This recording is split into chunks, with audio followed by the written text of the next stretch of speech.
झलक बर तोला देखो, दिन भर मन मोर इतराय। कैसे कहब मोर मन के बात, तोर में बस के मोर दिन और रात।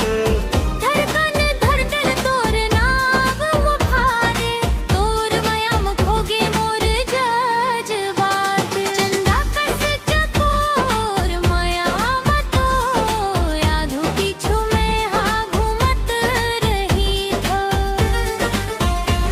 चंदा कस चकोर माया मतो, राघु पीछू में हाँ घूमत रही थो। मन बैरी मान ये नहीं ये मोरी जान, कैसे बतावो मोर दिल के अरमान।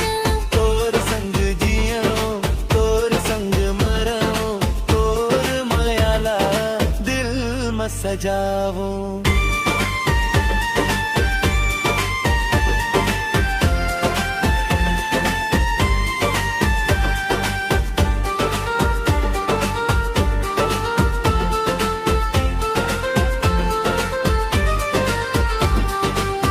गाँव के गली में जब तय आथस, फूल कस महक रे डगरिया। पायल के छन छन बाजे, झूम उठे मोर ये दुनिया।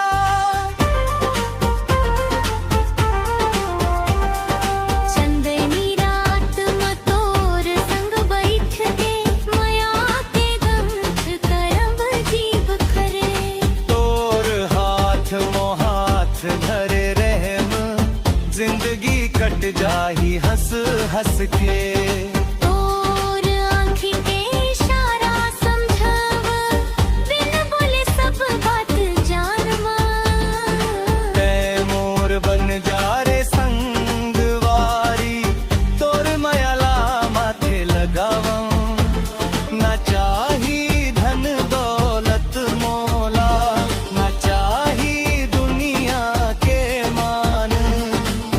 बस तै रही बेसंग मोर, एहिच है मोर अरमान।